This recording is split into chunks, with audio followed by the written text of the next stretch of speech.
it's another great time, guys. We meet for this session of leadership and management.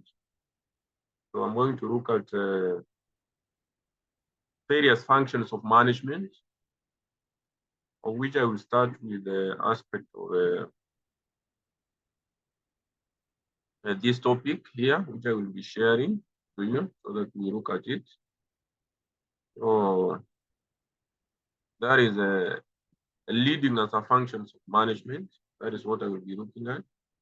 That is among the functions of management, the leading as a functions of management. Remember that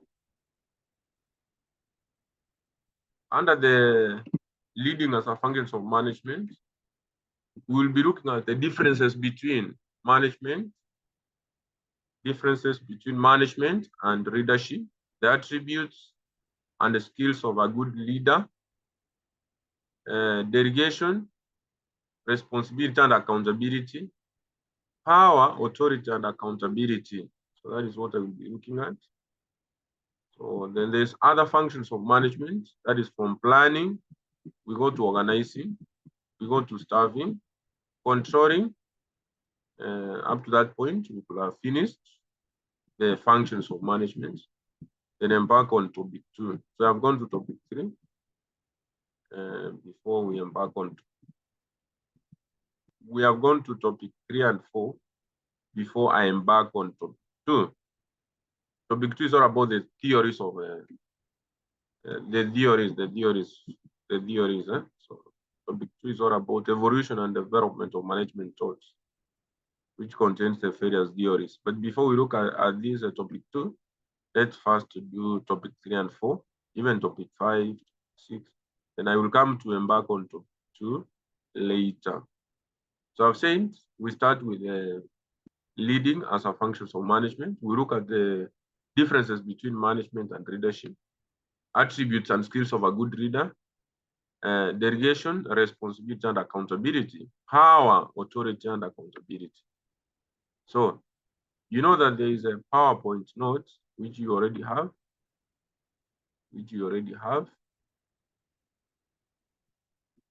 There is PowerPoint notes. So and those are the ones I use. So I will be displaying them from my end in a few, so that we use them. So that we use them in that topic, starting with the differences between management and leadership. So how can you be able to differentiate between leadership and management? Because they look as if they mean the same. What can you say? The differences between the two.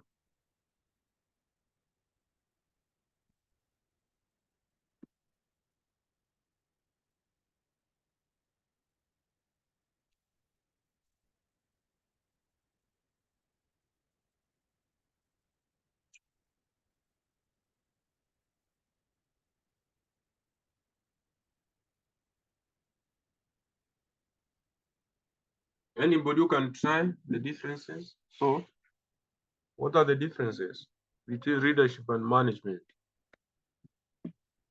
So we start from leadership. What's leadership? So leadership is just a process of influencing an organization. So an organization is just a group within an organization in the effort toward achieving an aim or goal. So an organization is built by employees. So the people behind the organizations are just employees. So leadership is whereby you find that there's a leader who is capable of doing what? Influencing. So leadership itself is not a person, but it's a process of influencing an organization in the effort toward achieving an aim or a goal. So leadership is defined as the potential to influence and to drive the group effort towards the accomplishment of goals.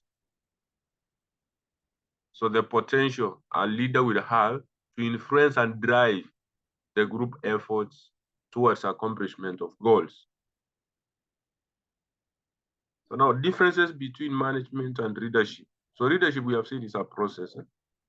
So Leadership and management are the terms that are often considered synonymous. So, and it's better to understand that leadership is an essential part of effective management. So, if you are capable of influencing group efforts toward achieving goals, so leadership obviously will be an essential part of management. So, a manager must have traits of a leader. So, which are some of the traits of a leader? So, the manager must have traits of a leader. We'll be looking at the various traits of a good leader. So, he must possess leadership qualities. So a manager must possess leadership qualities. So organization require robust leadership and robust management for optimal organizational efficiency. So leadership accompanied by management sets a new direction and makes efficient use of resources to achieve it. So both leadership and management are essential for individual as well as organizational success. So they are synonymous. They are synonymous, of which leadership is an essential part of management. So a manager must have a traits of a leader. So he must possess what? A leadership qualities.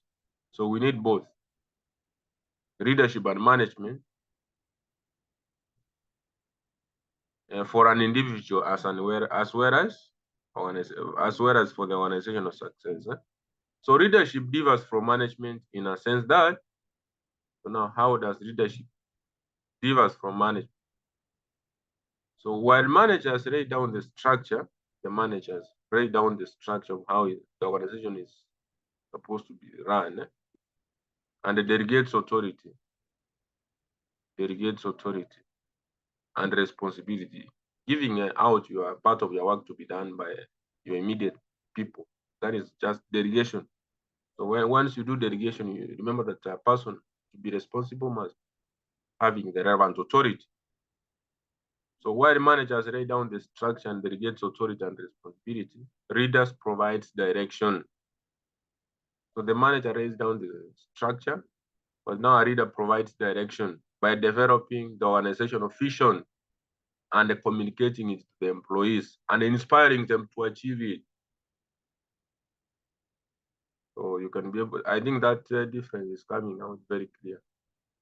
The second one, while management include focus on planning, organizing, staffing, directing, and controlling, where it focuses on those functions of management, what about leadership?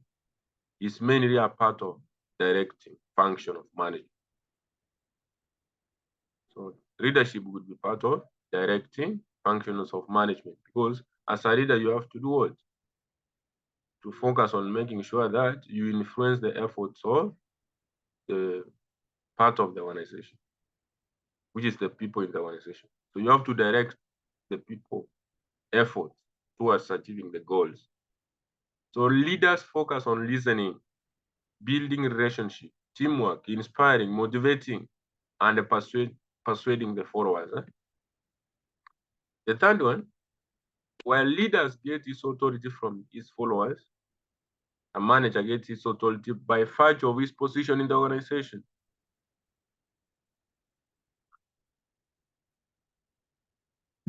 Yes. Like now in politics, are politicians, managers, or leaders? Hmm?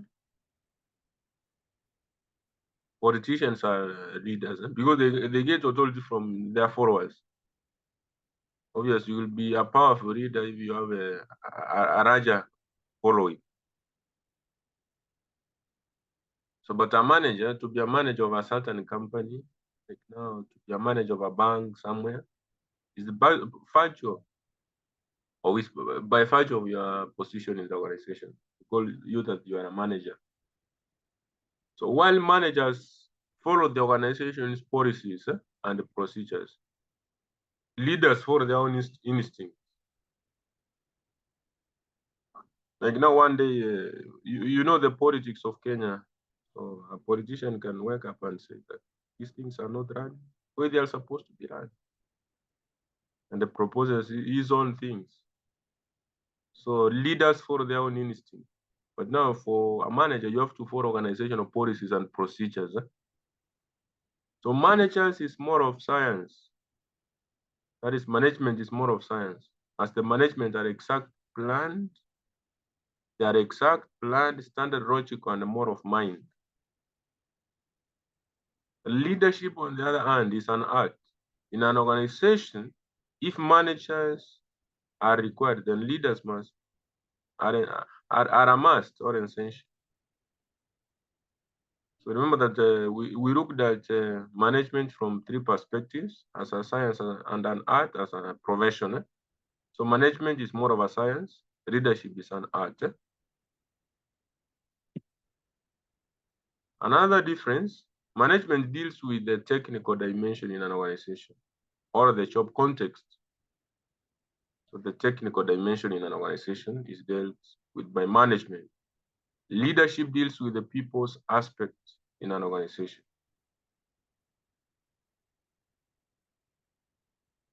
Number 7, while management measures or evaluates people by their name, past records, present performance.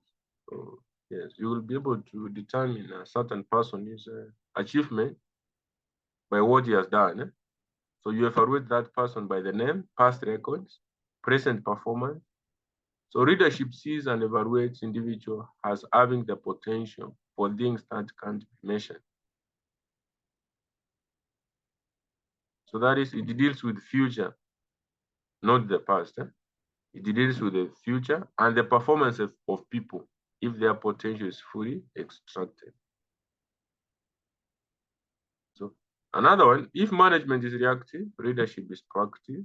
Management is based more on written communication, while leadership is based more on verbal. It's based on verbal. I think now you can be able to ask yourself, are leaders born or made? What can you say, Rose? Are leaders born or made?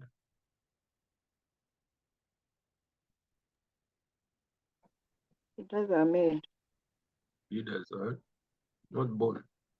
They are born with men. Managers are the one. Okay. It's more of a science, not an art. The man Okay. is based on the position you hold, and this position you have to go through a Mm. process. So leadership doesn't require that. So leaders are born, not made. So leader versus manager. Leadership does not require any managerial position to act as a leader. That is why we say they are born. So on the other hand, managers can be a true manager only if he has got the traits of a leader in him. By virtue of his position, manager has to provide leadership to his group. So manager has to perform all 5 functions to achieve goals. That is from planning, organizing, staffing, directing, and controlling. So leadership is part of this function under directing. So leadership as a general term is not related to managership. A person can be a leader by virtue of his qualities in him. For example, a leader of a class, etc. Therefore, it is true to say that all managers are leaders, but all leaders are not managers. Yes. So a leader is one who influences the behavior and works of others in group efforts toward achievement of specified goals in a given situation. That is what we said when we started. Leadership, a process. So on the other hand, managers can be a true manager only if he has got traits of a leader in him. Because we have said that a leader influences the behavior and the work of others in group efforts towards achievement of specified goals in a given situation.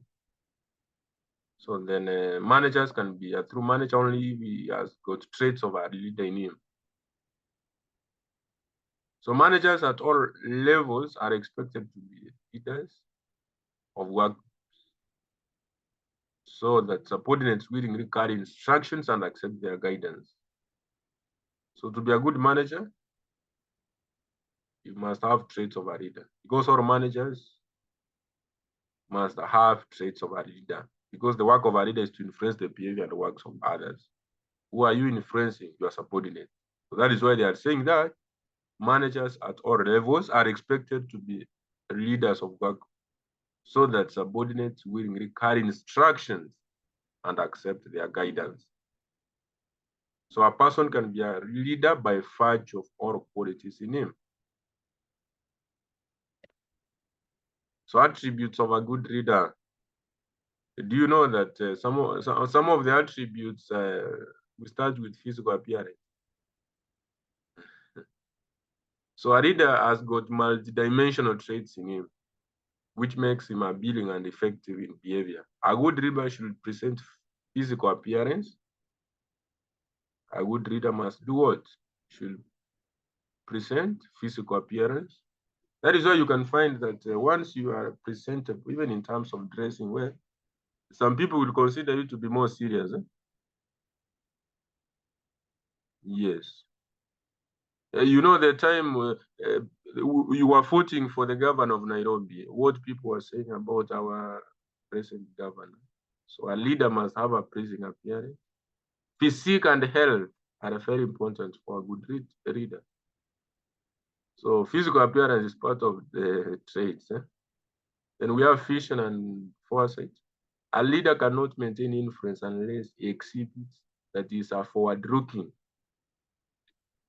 You know what your president was saying during the campaign? In 2 weeks' time, we'll be doing this and this. So forward-looking. He has to visualize situations and therefore has to frame logical programs. So we have the aspect of intelligence. You have to be intelligent. You have to look your personal integrity, and anyway, you have to be a person who is more smart. So intelligence. A leader should be intelligent enough to examine problems and difficult situations. He must be analytical, who weighs pros and cons, and then summarizes the situations. So you have to look at the advantages and disadvantages and give out a solution.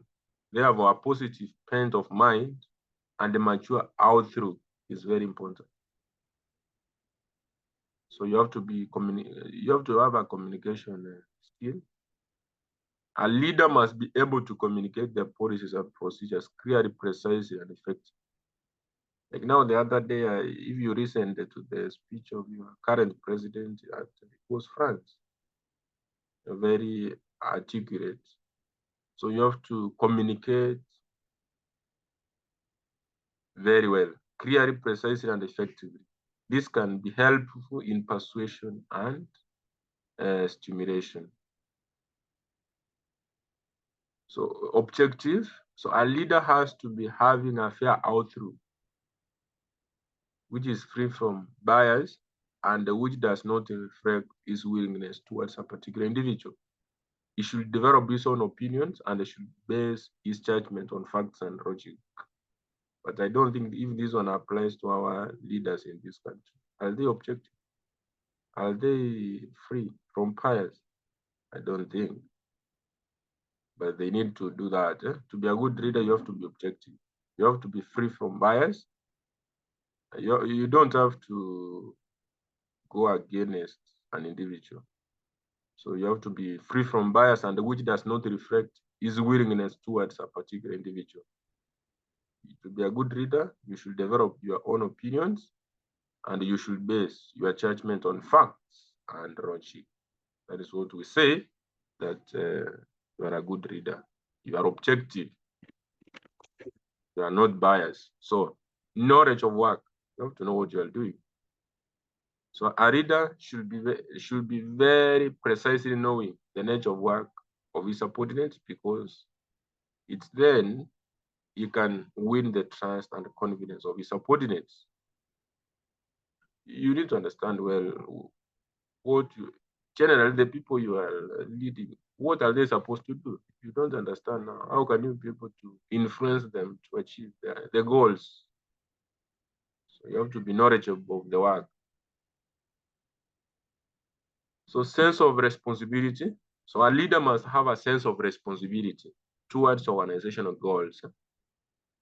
because only then he can get maximum of the capabilities exploited in a real sense.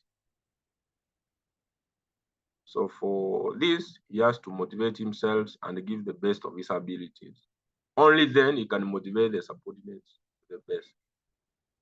You must have a sense of responsibility towards what? Goals, towards the organization of goals.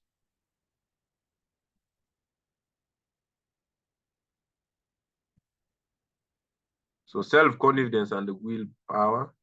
So confidence in yourself as a leader is very important. So once you earn confidence in yourself, it will reflect direct in the subordinate. So you will be making subordinates to be more confident also, so that you achieve, you are trustworthy, and how you will be able to handle them in a simple way. Remember, once someone gains your trust, that's all. Humanist. So presence of these traits in a leader is essential because he deals with human beings and is in personal contact with them. So he has to handle the personal problems of his subordinates with great care and attention. So therefore, treating the human beings on humanitarian grounds is essential for building a good environment. So this is what your former governor used to gain a lot of votes in Nairobi. Former governor is Mike Songo. So what he was doing from time to time to people.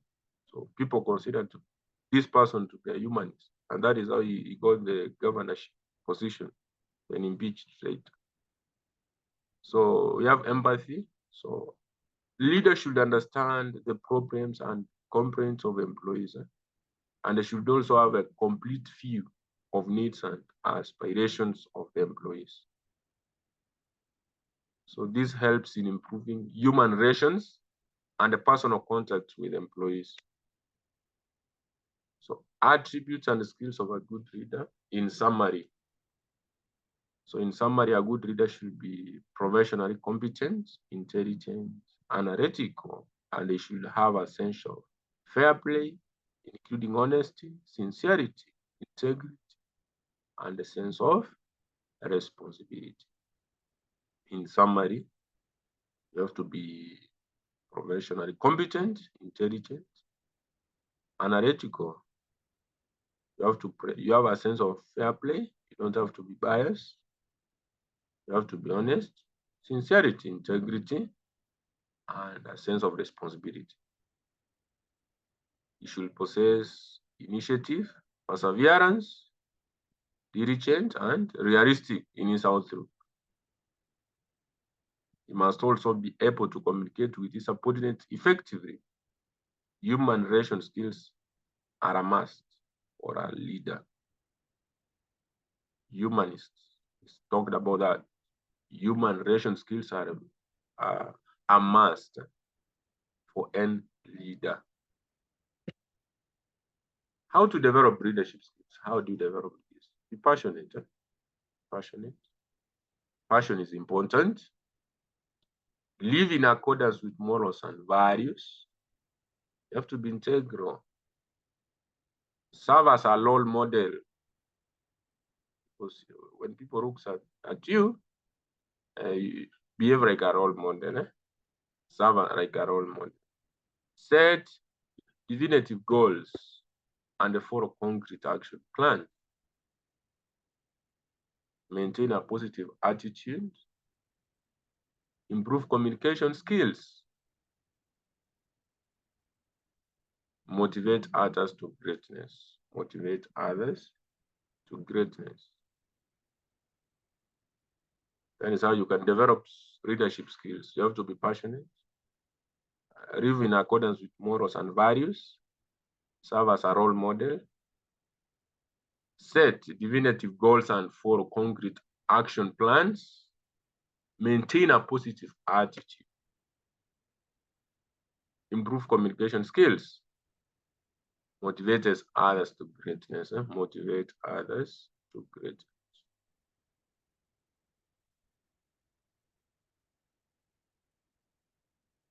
Then there is others, willing to admit and learn from failure. So this is still how to develop leadership skills. Continued. Admit and learn from failures and weaknesses. Once you learn from your failures, remember that change will always come.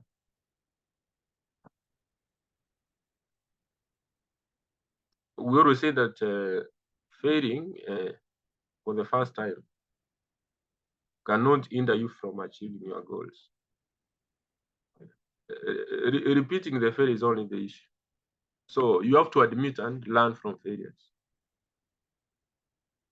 Continue to educate and improve yourself. Very important. But that is what you are doing, guys, which is important.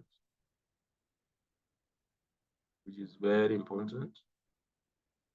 Practice discipline, take on more projects, resolve conflicts.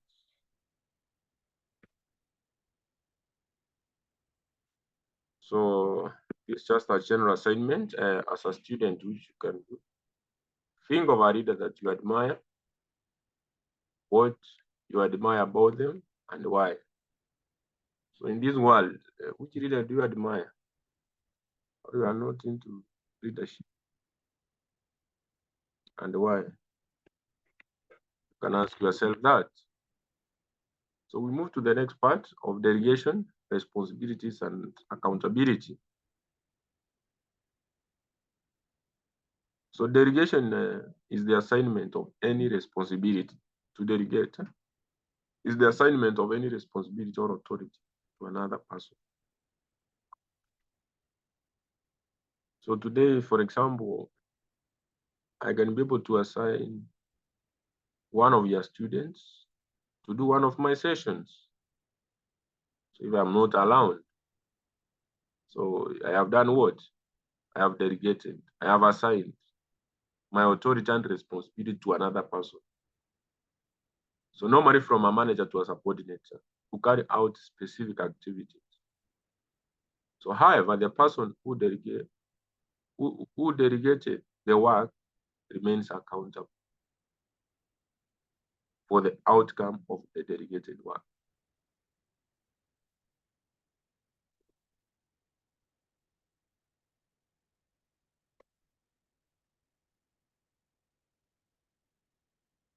So we'll be looking more of a delegation and organizing.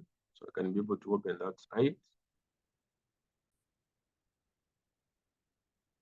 So let's look at more of this aspect of delegation from the sides of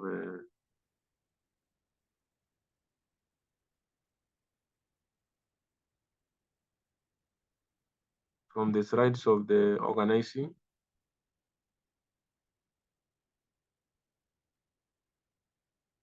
I think that is well feasible on your end. So delegation of authority. So this from the sides of organizing. So remember that we have said that what delegation, the assignment to other person, form authority or decision-making right to carrying out specific responsibilities or activities. I have said that, for example, I can assign one of your students to carry out my sessions. So I have given him the authority and the responsibility to do that. So while managers delegate authority, they retain accountability for their actions of the delegates. So if the person I could have given that authority or responsibility would not be able to do the work well, I am the person who is going to be accountable. So I will be retaining the accountability even if I have delegated the authority. So why can I delegate? The need for that. Need stroke importance of delegation. So if I delegate my work, remember that if I was having a lot of work to be done, I will speed the process of that work. So speed up the process of goal achievement through the distribution of workload, speed up the decision-making process in the organization. So I will be able to speed up the decision-making process. Assistant to management is expanded. Assistant. So I will be assisted on achieving my work. enables managers to seek and accept increased responsibility from higher positions. So make training and development of subordinates a necessity. So now, once you have given your work to your subordinates, that is part of training you are doing, and you are developing them. So it improves the need for training and development in the organization. So you can't delegate a work to someone who doesn't know what he's supposed to do. So you have to train them. It improves teamwork in the organization. Yes, you will be working as a team. Leads to effective and efficient time management by managers. Yes, be able to achieve everything within your time frame. So we look at barriers to effective delegation of authority. What can hinder barriers to effective delegation of authority? So lack of trust and confidence in subordinates. So if you don't trust your subordinates, can you be able to delegate? No, that is a barrier. That is something which can hinder delegation. Lack of ability to delegate. That is an inability by manager to determine what should be delegated. If you don't even yourself understand your work. So feeling that subordinates do not have experience to implement delegation. You feel that your subordinates are not capable of doing the work. So fear that subordinates may outshine the boss. That is what most of the boss fear. They fear being they fear being outshined by their juniors. You can never outshine your master. You say that. But there are juniors who does perfect work even than managers. So sometimes managers feel threatened, so they cannot delegate. Fear of losing control of delegation. But once you delegate, also you have to be in control of your delegation so that you know what your subordinates doing. So you might fear losing control. Fear of sharing secrets. You fear sharing secrets because now once you delegate, everything will be shared. So a manager does not appreciate the benefits or importance of delegation. You don't see delegation as important. So that can be a barrier when you doesn't see that as important. There is expert syndrome where a manager considers himself as a sole expert. I know it all. Aditi. You are the person who does everything. So reluctance of subordinates to accept delegation for fear of mistakes and the criticism by the boss. Also, subordinates might just fear being given the works of the boss because some criticism might arise. Lack of incentives or rewards to motivate subordinates to accept delegation. You are just giving them your work and there's no benefit. Is there any importance of accepting the work of your boss? No. Lack of effective controls. That is appropriate feedback mechanism to monitor delegation. Insufficient support by the boss. Each not providing enough resources, including information required to effectively implement delegation. Poor communications by managers. Poor communications by managers.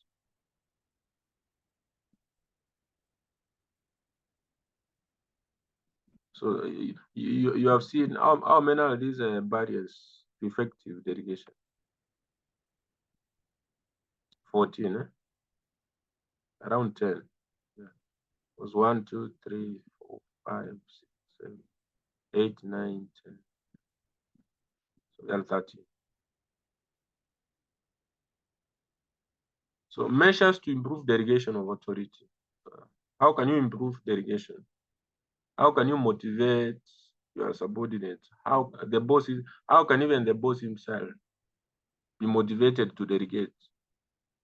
So managers must put in place adequate controls to monitor delegation. So put adequate controls so that you don't fear losing the control of delegation. So each you can be having a good feedback system or reporting system. So good and adequate controls to monitor delegation. The manager should define clearly the authority and the tasks to be delegated. You must know what you are delegating. You know our barrier number 2. Our barrier number 2 was lack of ability to delegate. Inability by managers to determine what should be delegated. So for you to improve now the delegation, you should define clearly the authority and task to be delegated. You must have that ability to delegate. Number 3, select subordinates who are qualified and willing to accept responsibility. Yes, not everybody is smart. Also, as a boss, you need to do what? To choose. Train subordinates and equip them with the necessary skills required for effective implementation of the departmental activities. Train your subordinates. Over guidance stroke help needed by subordinates. Any information and other resources required. Over guidance. Don't just delegate them. That's so provide guidance as a manager. Over rewards, those are incentives so that you motivate them to accept the delegation. Create open lines of communication to allow free exchange of information to the delegates. Discuss the result with subordinates from time to time and show them how they are expected to proceed. So there's this decentralization of authority when decision making is at the top. Now, yeah, this is the vice versa to delegation.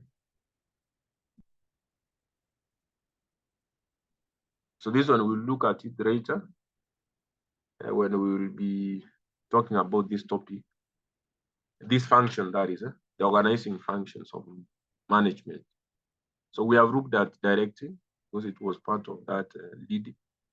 So when I will be coming to this function, I will be looking at this. So let's embark on that note we were using.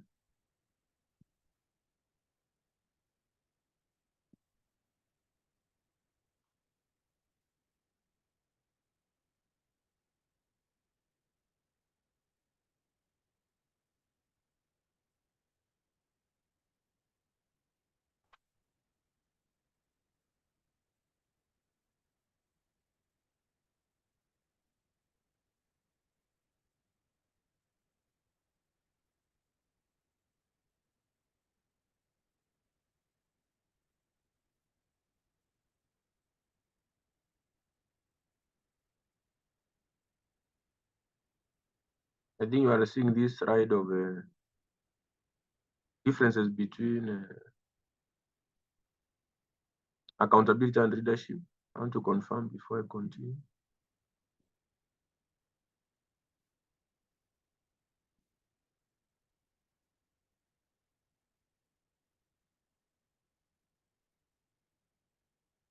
Are we together?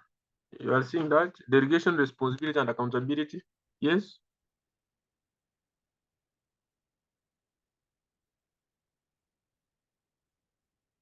Rose?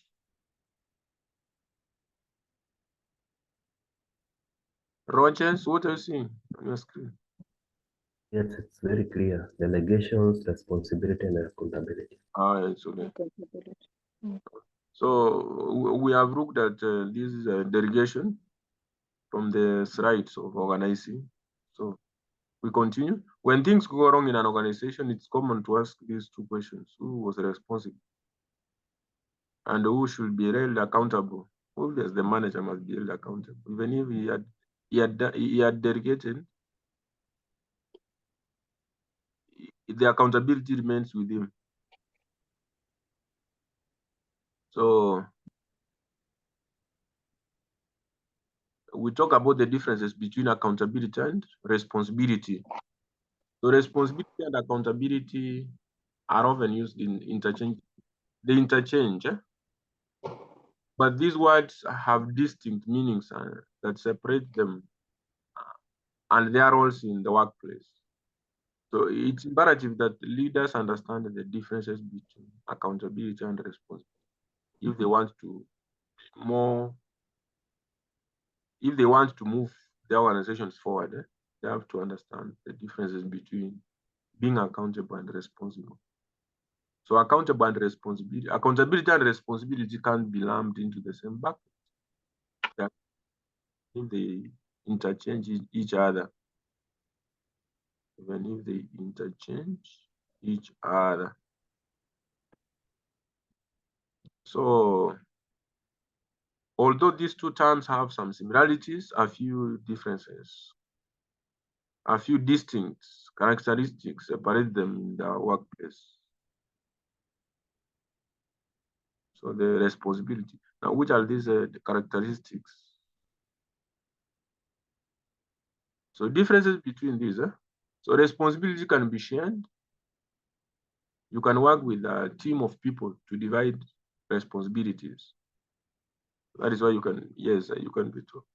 The manager can give out his work to be done by other people. So on the other hand, accountability is something that can be specific to an individual depending on their skill, role, or strengths. So even if the manager gives out the authority and responsibility, he will remain to be accountable. So that's why we are saying that you can work with a team of people to divide the responsibilities, but for the accountability, that can be specific to an individual, depending on their skill set, role, or strengths. So responsibility is task-oriented. Every person on a team may be responsible for a given task that is required to complete a massive project. So accountability is what happens after situation has occurred. So it's how you respond and take ownership over the result. So even during the most uncertain times, true leaders hold themselves accountable for the result. So responsibility focuses on defined roles, job descriptions, and the process that must be in place to achieve a goal. So on contrary, accountability is committed to the successive completion of a task assigned to you and being willing to take responsibility for everything that happens as a result of the action that were taken. So accountability is one requirement of an effective and influential leader in the workplace. You have to be accountable. So it's defined as taking ownership to ensure responsibilities are achieved as expected. So that is accountability in the workplace. A leader must be accountable for the results of the subordinates. So accountability requires a mental shift in the workplace. So leaders have to be willing to achieve a forward mentality and focus their efforts in a productive way to ensure that they achieve results. So accountability is one way to build trust in the workplace. Once you are accountable for the results of the outcome. So people trust leaders who aren't quick to blame others if things don't go as planned, but who instead takes accountability for their roles in the consequences. So the results. So companies benefit from leaders who are accountable because they are able to quickly identify problems and come with possible solutions. Because once you understand that this is the problem which happened here and here, you will be able to solve it easily. So when leaders are accountable, it inspires other leaders to exclude the same traits. That is where we, in the already developed countries, when something happens and you are, for example, the leader in that area, let's say you are the cabinet secretary in that area. Like now, what happened in this country? What's happened? There's many things which happen. Let's say, let me use the health sector. whereby you find that there's a money which has been embezzled. So these people who are at the top, they're supposed to resign immediately. They have to take their responsibilities. They have to accept and step aside. That is why they are. You find that they are told that you have to step aside, but they don't do that. So when leaders are accountable, it inspires other leaders to exclude the same traits. It's important to demonstrate examples of behaviors that employees should follow. So as this can prove to be an asset to any company because it can increase productivity. So what are the consequences of a leader who lacks accountability? You cannot be achieving your goals. So without it, an organization can jeopardize its current and future goals. So when leaders don't deliver as expected, so the company may encounter further of losses. So the company may also incur expenses because they had to hire someone else to do the job or had to use additional resources in order to deliver the final product. And this has been happening in this country. So another inevitable consequences is that companies put their customer service on. So leaders who are not accountable for their actions and in turn their consequences can significantly impact the customers. So lack of accountability diminishes the level and the qualities of customers.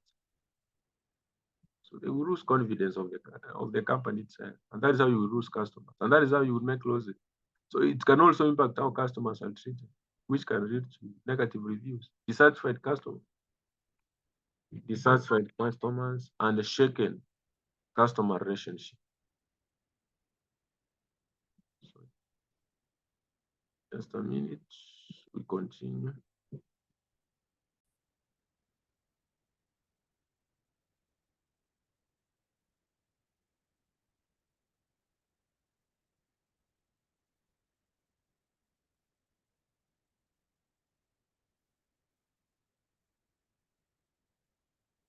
So we were saying that for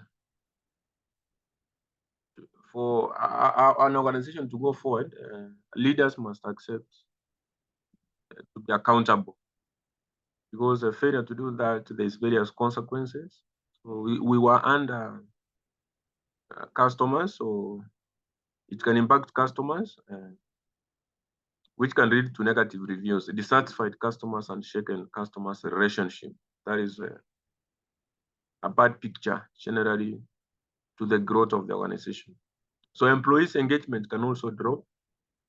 Some leaders were thought or have adapted to playing the blame game instead of taking ownership for their mistakes. So when leaders don't take responsibilities for their actions and how they affect others, their employees will take cues from this. So whether their engagement is affected by the blame game or from a lack of model leader, it will inevitably affect employees' performance. So anyway, these various consequences from the organization incurring losses. So customers' confidence. So once a leader is not accountable, so you might lose customers. So employee relationship also will drop. I think you have looked at that. So power, authority, and accountability. So we have various features of responsibility. So responsibility arises from superior to the subordinate. So it's a superior subordinate relationship.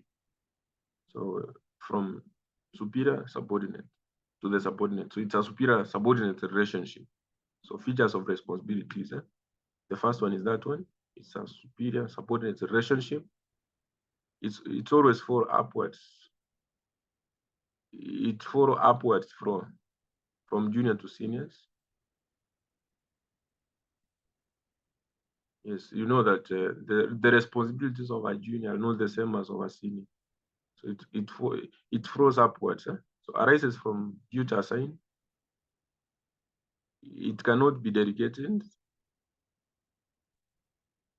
It's the obligation to complete the job as per instructions. So authority and responsibility go side by side. You cannot be responsible without authority. So responsibility is the obligation to do something. You are told to do this one. So the obligation to do something. So it's the duty that one has to perform in the organization. You are an accountant. You know you are an auditor. So you do this and this. So the functions or assignments. So when authority is delegated, then some responsibilities for getting the assigned task is also fixed. When authority is delegated, then some responsibilities for getting the assigned task is also fixed.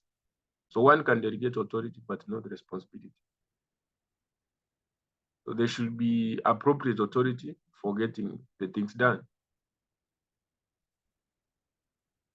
For example, when a foreman is assigned the responsibility of producing a particular quantity, he should have to hire required personnel and take disciplinary actions if they do not perform as required. So, however, any imbalance between authority and responsibility is dangerous. So, more authority than responsibility may be misused, and inadequate authority will not help in getting the assignment performed. So, accountability, we have talked about this. Also, we can talk about it.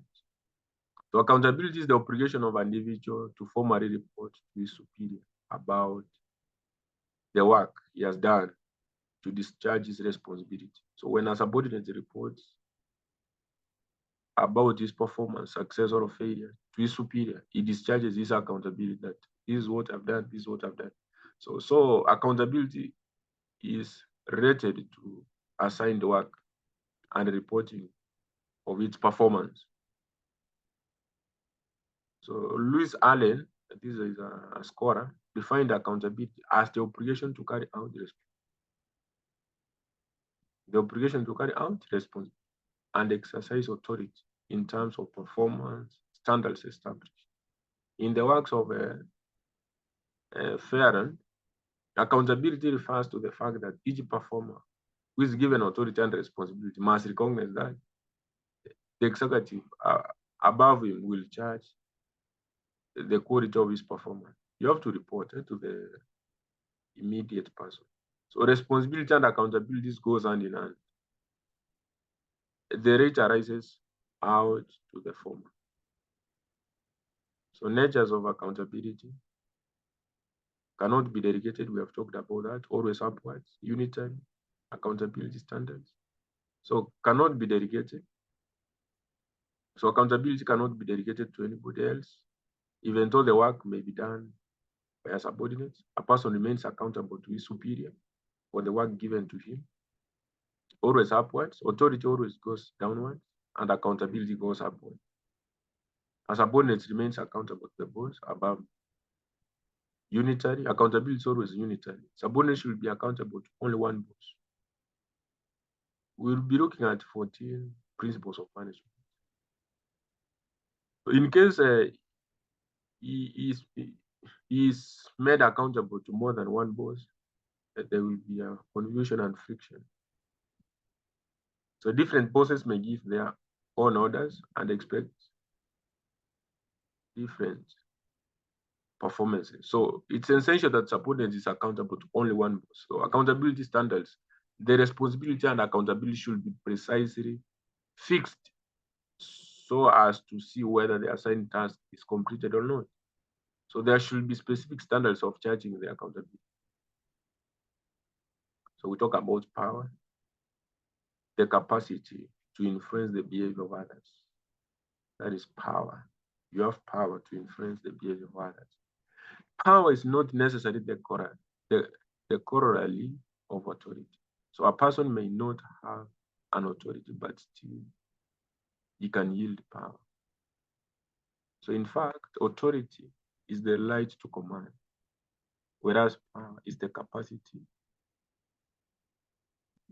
using that. Authority is the right to command, whereas power is the capacity to command. Do you have that capacity to command? That is power. But the right to command is authority. So a rich person has authority or power. A rich person may yield power because of his financial resources. A person having power has the ability to change the attitude of others. In the words of Hicks and Gary, managers' power in an organization may be seen as the ability to cause subordinates to do what the manager wishes in. Managers' power may be measured in terms of their ability to give rewards, promise rewards, threaten to withdraw current rewards, withdraw current rewards, threaten punishment, and punish.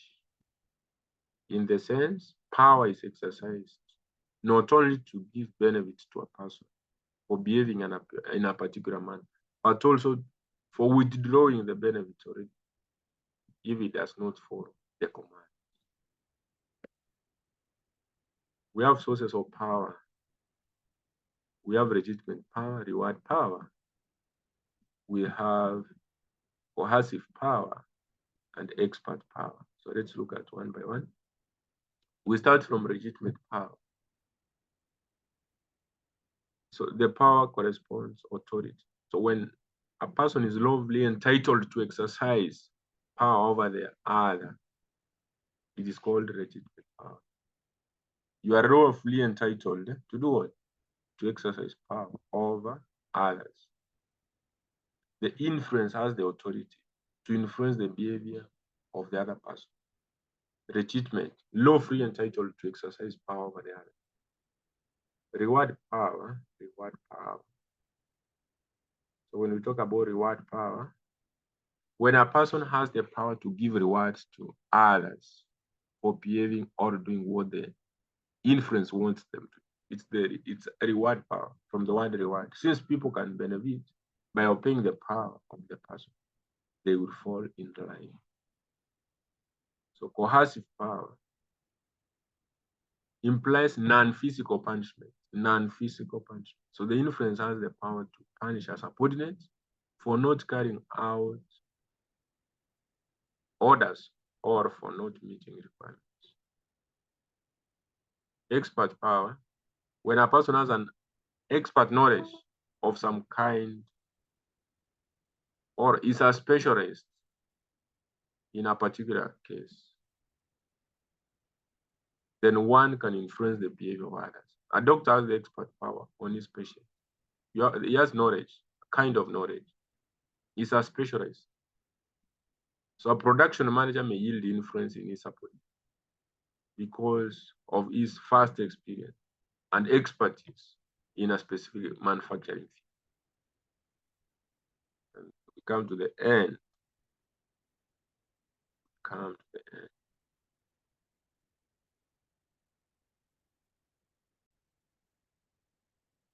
So we come to the end of that functions of management, leading as a function of management. So we have covered everything under that.